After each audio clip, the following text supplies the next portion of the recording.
Hi, my dear second semester BCom, BCA and BBM students of Tumkur University, Tumkur.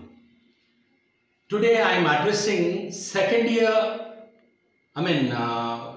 semester BCom, BCA and BBM students.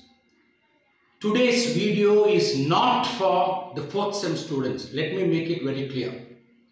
This is for the second semester. My video I am going to record today is for the second semester BCom, BCA, BBM students of Tumkur University, Tumkur.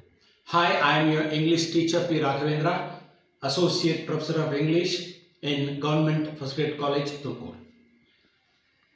I am addressing the second semester students because many second semester students of my college have, WhatsApped me, called me and requested me to upload a few videos on poetry for their syllabus. So, I'm today taking up the first poem, which is sonnet number 130 written by William Shakespeare. Before going to that particular sonnet called Sonnet 130, let me tell you something about William Shakespeare. It is said that William Shakespeare has written approximately 39 plays. It is still debated, and he has written 154 sonnets. 154 sonnet, and the present sonnet which is prescribed for this syllabus of this second semester students is sonnet 130 in the list. Okay, and before talking about sonnet 130, let me tell you something about this sonnet form. Sonnet, the word sonnet is derived from Latin. The Latin word called sonetto, S-O-N-E-T-T-O. Sonetto means a short poem or a little sound or a sweet sound. So now you must have noticed that a sonnet must be a short poem. And this was first started by an Italian poet called Petrarch. It is said that Petrarch, P-E-T-R-A-R-C-H. It is said that Petrarch used to sing his sorrows by way of sonnets on the seashore. The main theme of a sonnet is love, my dear friends. Keep this in your mind. It is very clear. The theme of every sonnet is love. So, Petrarch divided his sonnet, which is a musical composition of 14 lines. If somebody asks you to define a sonnet, you just give him the answer that a sonnet is a musical composition of 14 lines. And this Petrarch, this Italian poet, divided those 14 lines into two groups. And he put the first 8 lines in one group and called it an octave. O-C-T-A-V-E. An octave consists of 8 lines. And the remaining group of 6 lines he called sestet. S-E-S-T-E-T. So a Petrarchan sonnet would have an octave of 8 lines and a sestet of 6 lines. I don't want to go in detail into these things. You just keep these things because I am teaching this poem only to these language students. Otherwise, I would have to, talk about the syllables every line is made of. Every line is made of 10 syllables, 5 stressed and 5 unstressed alternatively, which is called the iambic pentameter, and the rhyme scheme and all these things. I don't want to go in detail into those things, okay? Now, when we come to England from Italy, Sir Philip Sidney started writing these sonnets in his sonnet called Astrophel and Stella. And then he was followed by Spenser, and then you have Shakespeare. And ನಿಮಗೆ ಒಂದು phrase ಕೊಡ್ತೀನಿ ಸ್ನೇಹಿತರೆ, ಪೆಟ್ರಾರ್ಕನ್ metaphors ಅಂತಾರೆ. These poets who followed the Petrarchan model, ಅಂದರೆ 8+6, octave and sestet. So ಈ ಪೆಟ್ರಾರ್ಕನ್ ಮಾಡೆಲ್ನ follow ಮಾಡಿರ್ತಕ್ಕಂಥವರು ಉತ್ಪ್ರೇಕ್ಷೆಯನ್ನು ಬಳಸ್ತಾ ಇದ್ದಾರಂತೆ ಅವರ ಪ್ರೇಯಸಿಯರ ಬಗ್ಗೆ ವರ್ಣಿಸುವಾಗ. ಅವರ ಪ್ರೇಯಸಿಯರನ್ನು ಬಣ್ಣಿಸುವಾಗ, ವರ್ಣಿಸುವಾಗ ಉತ್ಪ್ರೇಕ್ಷೆಯ ಪದಗಳನ್ನು ಬಳಸ್ತಿದ್ರಂತೆ. ಅದನ್ನು ಇಂಗ್ಲಿಷಲ್ಲಿ ಪೆಟ್ರಾರ್ಕನ್ ಮೆಟಫರ್ಸ್ ಅಂತಾರೆ. ಮೆಟಫರ್ ಅಂದರೆ ಕನ್ನಡದಲ್ಲಿ ರೂಪಾಲಂಕಾರ ಅಂತೀವಿ ನಾವು. ಸೊ ಈ ಪೆಟ್ರಾರ್ಕನ್ ಮೆಟಫರ್ಸ್ನ ಬಳಸಿಬಿಟ್ಟು ಉತ್ಪ್ರೇಕ್ಷೆ ಬಳಸಿ ಅವರ ಪ್ರೀತಿಯನ್ನು ಅವರು ವ್ಯಕ್ತಪಡಿಸ್ತಿದ್ರು. ಅಂದರೆ ಅವರು ಆ ಒಂದು ಪೊಯೆಟ್ಸ್ಗೆ ಅವ್ರ ಮೇಲೆ, ಅವರ ಪ್ರೇಯಸಿಯರಿಗೆ ಮೇಲಿರ್ತಕ್ಕಂಥ ಪ್ರೀತಿ ಸುಳ್ಳಲ್ಲ ಅಂತಲ್ಲ, ಅಥವಾ ಸುಳ್ಳು ಅಂತಲ್ಲ, ಅವರನ್ನು ಉತ್ಪ್ರೇಕ್ಷೆ ಬಳಸಿ ಅವರನ್ನು ಪ್ರಶಂಸಿಸ್ತಿದ್ರಂತೆ. They use to use lavish praises on their beloveds. Lavish ಅಂದ್ರೆ ಏನೋ ಆಡಂಬರವಾಗಿ ಪದಗಳನ್ನು ಬಳಸ್ತಿದ್ರು. ಫಾರ್ ಎಕ್ಸಾಂಪಲ್ ನಾನು ಹೇಳ್ತೀನಿ, ಈಗ ಒಬ್ಬ ಕವಿ ಪ್ರೇಯಸಿಯ ಕಣ್ಣುಗಳನ್ನು ಸೂರ್ಯನ ಕಾಂತಿಗೆ ಹೋಲಿಸ್ತಾನೆ. The eyes of my beloved are as bright as the sun, as beautiful as the sun ಅಂತ ಹೇಳ್ತಾರೆ. ಆ್ಯಂಡ್ ಇನ್ನೊಬ್ಬ ಕವಿ ಒಂದು ಹೆಜ್ಜೆ ಮುಂದಕ್ಕೆ ಹೋಗಿ ಹೇಳ್ತಾನೆ, the teeth of my beloved are like pearls ಅಂತಾನೆ. ಮುತ್ತುಗಳಿದ್ದ ಹಾಗೆ, ನನ್ನ ಪ್ರೇಯಸಿಯ ಹಲ್ಲುಗಳು ಮುತ್ತುಗಳಿದ್ದ ಹಾಗೆ ಅಂತಾನೆ. ಇನ್ನೊಬ್ಬ ಕವಿ ಒಂದು ಸ್ಟೆಪ್ ಮುಂದೆ ಹೋಗಿ ಹೇಳ್ತಾನೆ, the hair of my beloved is made of fine silk, golden silk ಅಂತ ಹೇಳ್ತಾನೆ. So these are all called Petrarchan metaphors. ಅರ್ಥ ಆಗ್ತಾ ಇದೆಯಾ? ಇದನ್ನ ಶೇಕ್ಸ್ಪಿಯರು ಅದಕ್ಕೆ ವಿರುದ್ಧವಾಗಿ ಪದಗಳನ್ನು ಬಳಸ್ತಾರೆ. Shakespeare in this sonnet 130 is simply making fun of these poets who have used these Petrarchan metaphors. ಅವ್ರನ್ನ ಈಗಾಡಿಸ್ತಾ ಇದ್ದಾನೆ ಕವಿ 130ಯಲ್ಲಿ. ಈಗಾಡಿಸ್ತಾ ಕವಿ ಅನ್ನೋ ಬದಲು ಇಲ್ಲಿ ಸ್ಪೀಕರ್ ಇದ್ದಾನೆ. ಆ speaker in the sonnet 130 is not using any exaggerated words. exaggerated ಅಂದ್ರೆ ಉತ್ಪ್ರೇಕ್ಷೆ ಪದಗಳನ್ನು ಬಳಸ್ತಾ ಇಲ್ಲ. ಅದನ್ನೇ ಪೆಟ್ರಾರ್ಕನ್ ಮೆಟಫರ್ಸ್ ಅಂತಾರೆ. ಸಿಂಪಲ್ ಆಗಿ ವರ್ಣನೆ ಮಾಡ್ತಾ ಇದ್ದಾನೆ. ಯಾವ ರೀತಿ ಮಾಡ್ತಾನೆ, 8 ಲೈನ್ಸ್ ಅಲ್ಲಿ ಕವಿ ಏನು ಹೇಳ್ತಾನೆ, ಕೊನೆ 6 ಲೈನ್ಸ್ ಅಲ್ಲಿ ಏನು ಹೇಳ್ತಾನೆ ಸಾನೆಟ್ 130ಯಲ್ಲಿ, ಹೋಗಿ ನೋಡೋಣ. Come let's go.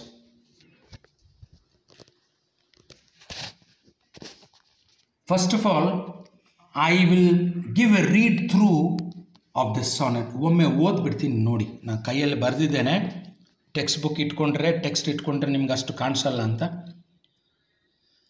William Shakespeare's sonnet 130, a simple analysis.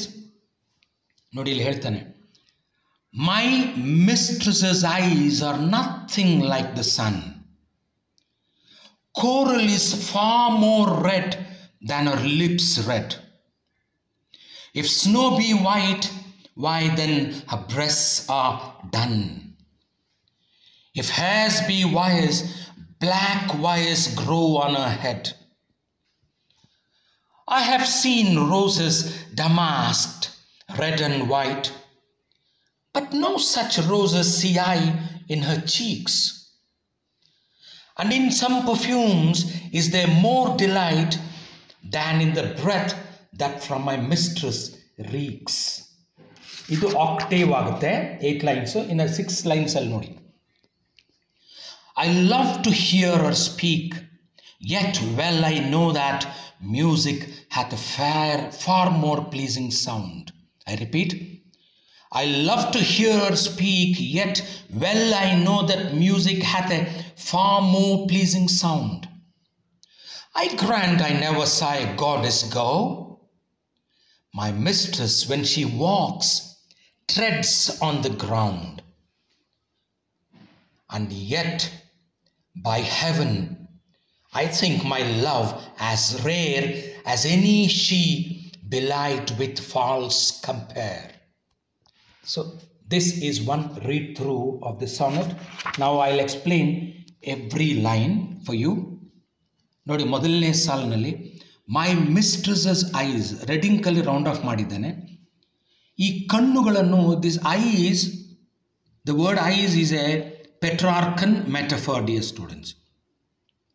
ಇಲ್ಲಿ ದಿ ಫಸ್ಟ್ 8 ಲೈನ್ಸ್ ಅಲ್ಲಿ, when you go through these first 8 lines, the beginning ಲೈನೇ ನೋಡಿ, the opening line is very shocking for the readers. ಓದುಗನಿಗೆ ಮೊದಲನೇ ಸಾಲಿನಲ್ಲೇ ದಿಗ್ಭ್ರಮೆ ಇದೆ. ಏನು ಈ ಕವಿ, ಇವನು ಆತನ ಮಿಸ್ಟ್ರೆಸ್ ಎಂದರೆ ಪ್ರೇಯಸಿಯ ಕಣ್ಣುಗಳು ಸೂರ್ಯನ ಹಾಗೆ ಇಲ್ವೇ ಇಲ್ಲ ಅಂತಾನೆ, ಉತ್ಪ್ರೇಕ್ಷೆ ಬಳಸ್ತಾನೇ ಇಲ್ಲ ಎಂಬ ಒಂದು ದಿಗ್ಭ್ರಮೆಗೆ ಒಳಗಾಗ್ತಾನೆ ಓದುಗನು. ಆದರೆ ನಂತರ ಇನ್ನಷ್ಟು ದಿಗ್ಭ್ರಮೆ ಅವನಿಗೆ ಕಾದಿದೆ. 8 ಸಾಲುಗಳಲ್ಲಿ ಬರೀ ದಿಗ್ಭ್ರಮೆನೇ ಕಾದಿದೆ ಆ ಒಬ್ಬ ಓದುಗನಿಗೆ. ಸ್ನೇಹಿತರೆ, ಆ ಓದುಗ ನೀವು ಆಗ್ಬೋದು, ನಾನು ಆಗ್ಬೋದು. ನಾವು ಇಲ್ಲಿ ಓದ್ತಾ ಸ್ಪೀಕರನ್ನು ನಾವು ಶೇಕ್ಸ್ಪಿಯರ್ನ ಪಕ್ಕಕ್ಕೆ ಇಟ್ಬಿಡೋಣ. Because let us not confuse the author with the speaker. In fact, the speaker is not exactly the same as the author, and the author is not exactly the same as the speaker.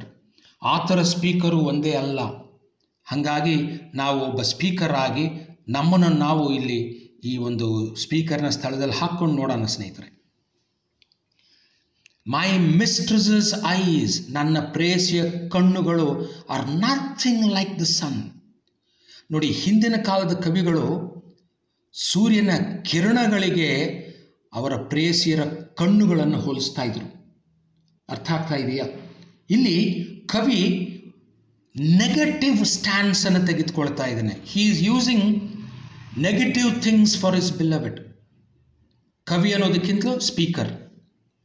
ನಮಗೆ ಮಾಮೂಲು ಕವಿ ಅಂತ ಬಂದ್ಬಿಡುತ್ತೆ ಬಾಯಿಗೆ ಸ್ನೇಹಿತರೆ. So my mistress's eyes are nothing like the sun. Nothing, ಸೂರ್ಯನ ಹಾಗೆ ಒಂಚೂರು ಇಲ್ಲ ನನ್ನ ಮಿಸ್ಟ್ರೆಸ್ನ ಕಣ್ಣುಗಳು. ಅಂದರೆ ಅವು ದೇ ಆರ್ ಸೋ ರಿಯಲ್ ಅಂತ. ನೋಡಿ, ನನ್ನ ಕಣ್ಣುಗಳಾಗಲಿ ನಿಮ್ಮ ಕಣ್ಣುಗಳಾಗಲಿ ಸೂರ್ಯನ ಹಾಗೆ ಇವೆಯಾ ಸ್ನೇಹಿತರೆ? ಇಲ್ಲಿ ರಿಯಾಲಿಟಿ ಬಗ್ಗೆ ಒತ್ತು ಕೊಡ್ತಾ ಇದ್ದಾನೆ ಕವಿ. ಇಲ್ಲಿ you should understand the difference between the ideal and the real ಸ್ನೇಹಿತರೆ. ಯಾಕೆ ಬ್ಲರ್ ಆಗ್ತಾ ಇದೆ? The ideal and the real. Ideal ಅಂದರೆ ಇಮ್ಯಾಜಿನರಿ, ರಿಯಲ್ ಅಂದರೆ ವಾಸ್ತವ. ಕಾಲ್ಪನಿಕಕ್ಕೂ ವಾಸ್ತವಕ್ಕೂ ವ್ಯತ್ಯಾಸ ತುಂಬ ಸೊಗಸಾಗಿ ಇಲ್ಲಿನ ಸ್ಪೀಕರ್ ನಮಗೆ ತಿಳಿಸಲು ಪ್ರಯತ್ನ ಪಡ್ತಾ ಇದ್ದಾನೆ. ನೋಡಿ, my mistress's eyes are nothing like the sun. ಅಂದರೆ the eyes of my beloved are not as bright as the sun. ಅಂದರೆ they are very very dull ಅಂತ ಅರ್ಥ. The eyes of my beloved are very ordinary and very dull ಅಂತ ಹೇಳ್ತಾ ಇದ್ದಾನೆ. Look at the next line. Coral, ಇಲ್ಲಿ ಮತ್ತೊಂದು Petrarchan phrase. Coral, ಹವಳ, ಕೆಂಪು ಹವಳ. Coral is far more red ಅಂತ ಇದ್ದಾನೆ. ಆ ಕಲ್ಲು, ಕೋರಲ್ ಕಲ್ಲೇ ಬೆಟ್ರು ಅಂತ ಇದ್ದಾನೆ. ಅದರ ಬಣ್ಣವೇ ಎಷ್ಟೋ ಹೆಚ್ಚು ಕೆಂಪಾಗಿದೆ ನನ್ನ ಪ್ರೇಯಸಿಯ ತುಟಿಯ ಬಣ್ಣಕ್ಕಿಂತಲೂ ಅಂತ ಇದ್ದಾನೆ. Look at that. Coral is far more red than her lips is red. Her ಅಂದ್ರೇನು? ಮೈ ಬಿಲವಡ್ ಅಂತ. ನನ್ನ ಪ್ರೇಯಸಿಯ ತುಟಿಗಳ ಕೆಂಪು ಬಣ್ಣ ಕೋರಲ್ಗಿಂತಲೂ ಕೆಂಪಾಗಿಲ್ಲ ಬಿಡ್ರಿ ಅಂತಾನೆ. ಆದರೆ ಹಿಂದಿನ ಕವಿಗಳು ಏನು ಹೇಳ್ಬೋದು? ನನ್ನ ಪ್ರೇಯಸಿಯ ತುಟಿಗಳು ಹವಳದಷ್ಟೇ ಕೆಂಪಾಗಿ ಮಿನುಗುತ್ತಿವೆ ಅಂತ ಹೇಳ್ತಾರೆ. ಆದರೆ ಇಲ್ಲಿರ್ತಕ್ಕಂತಹ ಸ್ಪೀಕರ್ ಆ ರೀತಿ ಹೇಳ್ತಿಲ್ಲ. ಕೋರಲ್ಲೇ ಬೆಟ್ರು ಅಂತ ಇದ್ದಾನೆ. ಅಂದರೆ ಏನು? ಇಲ್ಲಿ ರೆಡ್ ಅನ್ನುವ ಕಲರ್ ಏನಿದೆಯೋ, the colour red symbolizes, stands for passion ಅಂತೆ. ಪ್ಯಾಷನ್ ಅಂದರೆ ಏನು? ಉದ್ವೇಗ. ಆಮೇಲೆ ಲೆಟ್ ಮೀ ಸೇ ಕಾಮೋದ್ವೇಗ.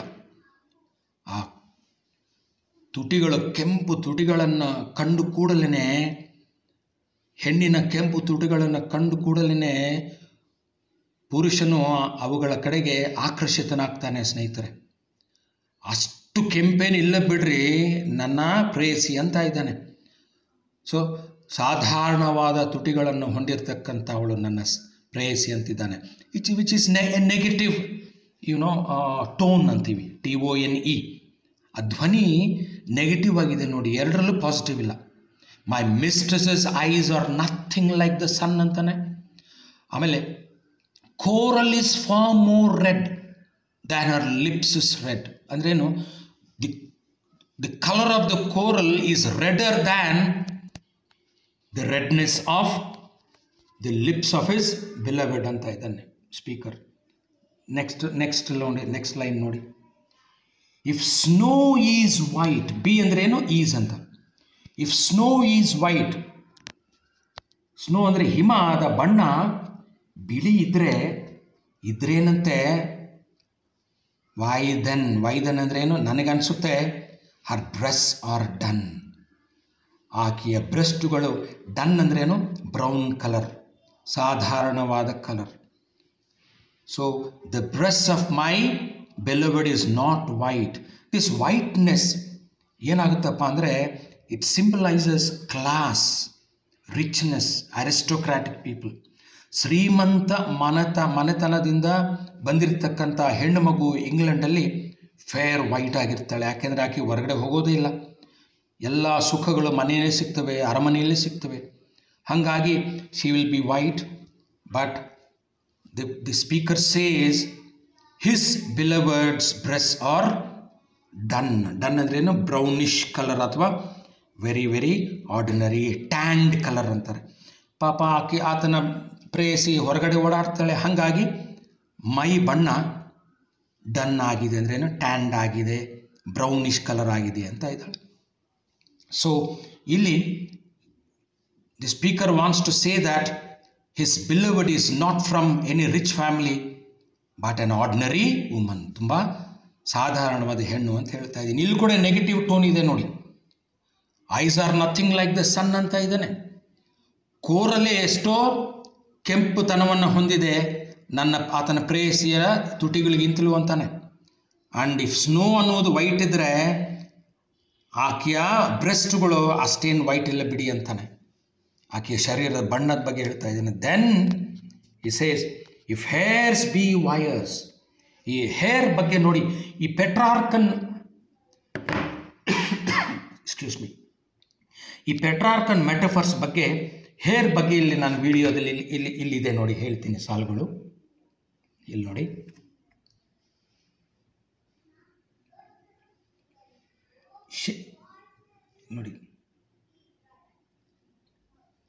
ನೋಡಿ 16ನೇ ಶತಮಾನದ ಶೇಕ್ಸ್ಪಿಯರ್ನ ಕಾಲದಲ್ಲಿ finely spun gold threads were woven into fancy hair nets ಅಂತೆ.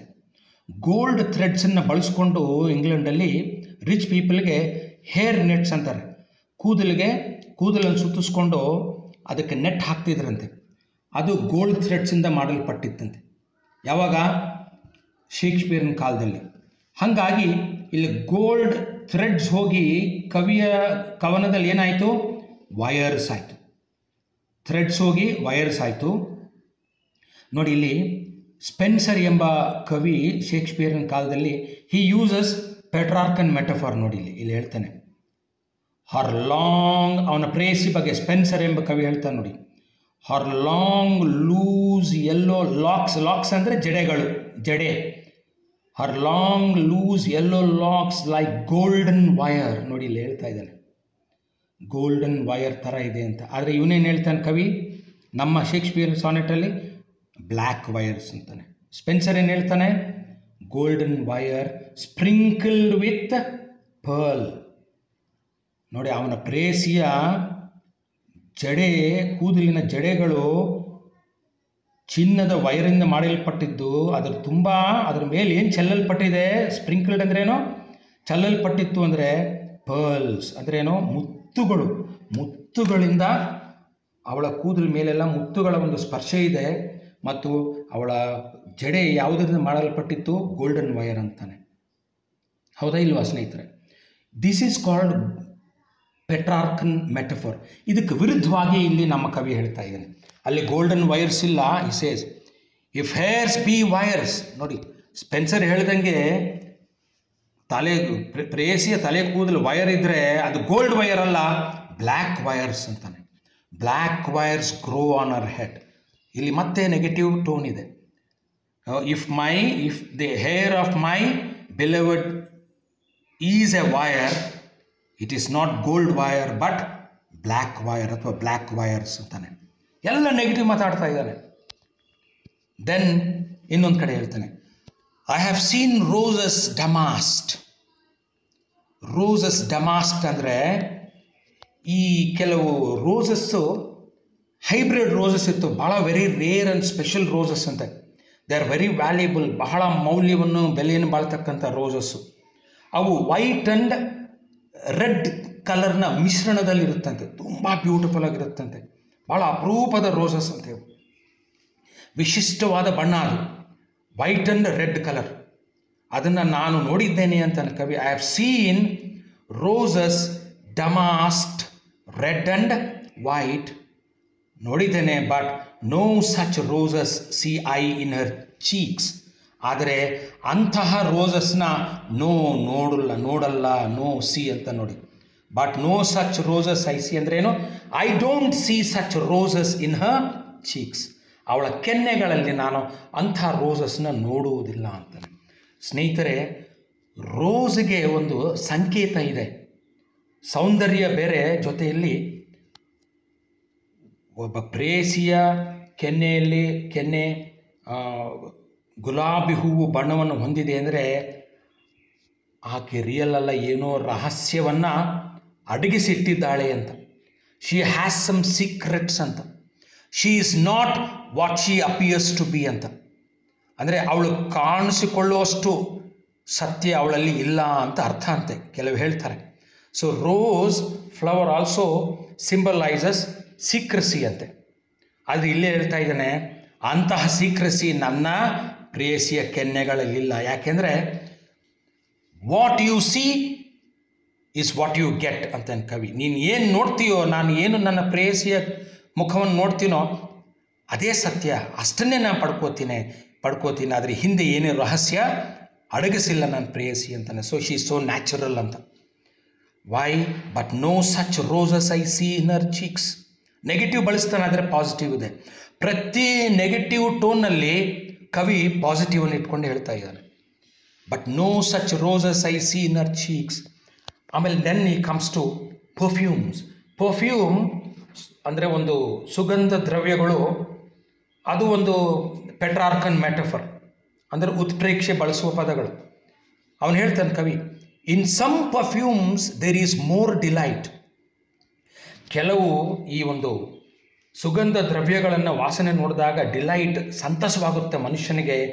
ಆದರೆ but in the breath of my mistress no perfume reeks ಅಂತಾನೆ. ರೀಕ್ಸ್ ಅಂದ್ರೆ ಕಮ್ಸ್ ಔಟ್, ಬ್ರೆತ್ ಅಂದರೆ ಉಸಿರು. ಆದರೆ ನನ್ನ ಪ್ರೇಯಸಿಯ ಬಾಯಿಯಿಂದ ಅಂತಹ ಸುಗಂಧ ದ್ರವ್ಯದ ಪರಿಮಳವು ಹೊರಬರುವುದಿಲ್ಲ. ಅಂದ್ರೇನು?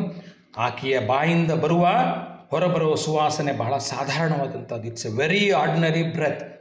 And I cannot compare the breath that reeks that comes out of my beloved's mouth to perfume. ಆ ಪರ್ಫ್ಯೂಮ್ಗೆ ನಾನು ಹೋಲಿಸೋಕ್ಕಾಗೋದಿಲ್ಲ ಅಂತ. ಇಲ್ಲಿ ಪರ್ಫ್ಯೂಮ್ ಅಂದರೆ ಇನ್ನೊಂದಿದೆ ಅರ್ಥ ಸ್ನೇಹಿತರೆ. ಈ ಸುಗಂಧ ದ್ರವ್ಯ ಯಾಕೆ ಬಳಸ್ತೀವಿ ಅಂದರೆ ಕವರ್ ಮಾಡಲಿಕ್ಕೆ, ಕೆಟ್ಟ ವಾಸನೆಯನ್ನು. ಅರ್ಥ ಆಗ್ತಾ ಇದೆಯಾ? ನಾವು ಯಾಕೆ ಪರ್ಫ್ಯೂಮ್ ಬಳಸ್ತೀವಿ? ಪರ್ಫ್ಯೂಮ್ ಬಳಸಿದರೆ ನಮ್ಗೆ ಒಳ್ಳೆಯದಾಗುತ್ತೆ ಅಂತೀರಾ? It will not cure anything, it will only cover up the bad smell. ಹಾಗಾಗಿ ನನ್ನ ಒಂದು ಪ್ರೇಯಸಿ ಪರ್ಫ್ಯೂಮ್ ಯೂಸ್ ಮಾಡೋ ಅವಶ್ಯಕತೆ ಇಲ್ಲ. ಪರ್ಫ್ಯೂಮ್ ತುಂಬ ಚೆನ್ನಾಗಿರ್ಬೋದು ನನ್ನ ಪ್ರೇಯಸಿಯ ಬಾಯಿಂದ ಹೊರಬರುವ ವಾಸನೆಗಿಂತಲೂ, ಆದರೆ ನನ್ನ ಪ್ರೇಯಸಿನೇ better. She is better than perfumes. ಅಂದರೆ she doesn't cover anything, she is as she is ಅಂತ ಇದ್ದಾನೆ. ಪ್ರತಿ ನೆಗೆಟಿವ್ಲಿ ಪಾಸಿಟಿವ್ ಇದೆ ಸ್ನೇಹಿತರೆ, ನಾನು ಮೊದಲೇ ಹೇಳ್ತಾ ಇದ್ದೀನಿ. ಇಲ್ಲಿಗೆ ಈ ಆಕ್ಟೇವ್ 8 ಲೈನ್ಸ್ ಮುಗಿಯುತ್ತೆ. ಇನ್ನೊಂದು ಸಾರಿ ಓದ್ಬಿಡ್ತೀನಿ ನೋಡಿ. My mistress's eyes are nothing like the sun. Coral is far more red than her lips is red. If snow be white, why then her breasts are done? If hairs be wires, black wires grow on her head. I have seen roses damasked red and white, but no such roses see I in her cheeks. And in some perfumes is there more delight than in the breath that from my mistress reeks. ಇಷ್ಟು ಯಾಕೆ ಹೇಳ್ತಾ ಇದ್ದಾನೆ ಅಂದರೆ, ಈ ಕವಿ ಈ 154 ಸಾನೆಟ್ಸಲ್ಲಿ the first 126 ಸಾನೆಟ್ಸ್ನ ಅವನ ಸ್ನೇಹಿತನಿಗೆ ಅದನ್ನು ಅರ್ಪಣೆ ಮಾಡ್ತಾನೆ. WH ಅಂತೀವಿ, ಅಂದ್ರೇನು, ಹೆನ್ರಿ ರಯಥೆಸ್ ಲೀ ಅಂತ ಆತನ ಹೆಸರಂತೆ. He was the Earl of Southampton. Southampton ಎಂಬ ಪ್ರಾಂತ್ಯಕ್ಕೆ ಒಬ್ಬ ಇರ್ತಕ್ಕಂಥ ಸ್ನೇಹಿತನಿಗೆ ಆ ಫಸ್ಟ್ 126 ಸಾನೆಟ್ಗಳು ಅರ್ಪಣೆ ಮಾಡ್ತಾನೆ ಕವಿ. ಇನ್ನು 28 ಸಾನೆಟ್ಸ್ ಎಲ್ಲ ಕೂಡ ಈ ಕವಿಯ ಪ್ರೀತಿಸಿರುವ ಪ್ರೇಯಸಿ ಹೆಣ್ಣು. ಎಲ್ಲರೂ ಹೇಳ್ತಾರೆ ಶಿ ವಾಸ್ ಮೇರಿ ಫಿಟನ್ ಅಂತ. And she was living in Queen Elizabeth's palace as her maid of honour. ಆಕೆಯ ಜೊತೆಯಲ್ಲಿರ್ತಕ್ಕಂತಹ ಸೇವಿಕೆಯಾಗಿದ್ದಂತೆ. ಆಕೆನ ಇವನು ನಮ್ಮ ವಿಲಿಯಂ ಶೇಕ್ಸ್ಪಿಯರ್ ಪ್ರೀತಿಸಿದ್ನಂತೆ. ಆದರೆ ಆ ಪ್ರೀತಿಯನ್ನು ಆಕೆ ಹಿಂತಿರುಗಿಸ್ಕೊಟ್ಟಿಲ್ವಂತೆ. ಯಾರಿಗೆ? ಶೇಕ್ಸ್ಪಿಯರ್ಗೆ. ಹಾಗಾಗಿ ಆಕೆ ನೋಡಿದ ಕೂಡಲೇ ಆಕೆಯ ಕಡೆಗೆ ಇವನು ಅಟ್ರಾಕ್ಟ್ ಆಗ್ತಿದ್ನಂತೆ. ಅದಕ್ಕೆ he calls her dark lady. Though she is a white lady, he calls her dark lady. Dark ಅಂದರೆ ಬ್ಲ್ಯಾಕ್ ಲೇಡಿ ಅಲ್ಲ ಆಕೆ. ಡಾರ್ಕ್ ಅಂದರೆ ನೆಕ್ಸ್ಟ್ 131 ಸಾನೆಟಲ್ಲಿ ಹೇಳ್ತಾನೆ ನೋಡಿ ಅವನು, in nothing art thou black save in your deeds ಅಂತಾನೆ. ನೀನು ಯಾವುದರಲ್ಲೂ ಕಪ್ಪು ಬಣ್ಣ ಇಲ್ಲ, ಆದರೆ ನಿನ್ನ ಚಟುವಟಿಕೆಗಳಲ್ಲಿ, ನನ್ನೊಂದಿಗೆ ನೀನು ಮಾತನಾಡುವ ಮಾತುಗಳಲ್ಲಿ ಕಪ್ಪು ಬಣ್ಣ ಇದೆ ಅಂದ್ರೇನು, ನೀನು ನನ್ನ ಮನಸ್ಸನ್ನು ನೋಯಿಸ್ತಾ ಇದ್ದೀಯ ಅನ್ನೋ ಮಾತನ್ನು ಹೇಳ್ತಾ ಇದ್ದಾನೆ. ಹಾಗಾಗಿ ಈ ಡಾರ್ಕ್ ಲೇಡಿ ಬಗ್ಗೆ ಹೇಳ್ತಾ ಆಕೆ ಕಣ್ಣುಗಳು ಹಿಂಗಿದೆ ಹಾಗಿದೆ ಅಂಥೇಳಿ ಎಲ್ಲ ನೆಗೆಟಿವ್ ಮಾತಾಡ್ತಾ ಇದ್ದಾನೆ. The tone in the octave is completely negative ಸ್ನೇಹಿತರೆ. ಇದೆಲ್ಲ ಪಾಸಿಟಿವ್ ಯಾವಾಗ ಆಗುತ್ತೆ ಅಂದರೆ when we come to the last 6 lines. 6 ಲೈನ್ಸಲ್ಲಿ ಸೆಸ್ಟೆಟಲ್ಲಿ we get everything positive about his beloved. ಹಾಗಾಗಿ there is a shift in the tone from negative to positive in the last 6 lines which is called the sestet. ಅದನ್ನು ನಾನು ಮುಂದಿನ ವೀಡಿಯೋದಲ್ಲಿ ತೆಗೆದುಕೊಳ್ತೀನಿ. ಇದನ್ನೆಲ್ಲ ಒಂದು ಸಾರಿ ಓದ್ಕೊಳ್ಳಿ. ಡೌಟ್ಸ್ ಇದ್ದರೆ ನನಗೆ ಫೋನ್ ಮಾಡಿ, ವಾಟ್ಸಪ್ ಮಾಡಿ. ನನ್ನ ನಂಬರ್ ನಿಮ್ಗೆ ಗೊತ್ತಿದೆ, 7353924362. ಎಲ್ಲರೂ ಒಳ್ಳೆಯದಾಗಲಿ. ಬಾಯ್. ಚೆನ್ನಾಗಿ ಓದ್ಕೊಳ್ಳಿ. ಬಾಯ್.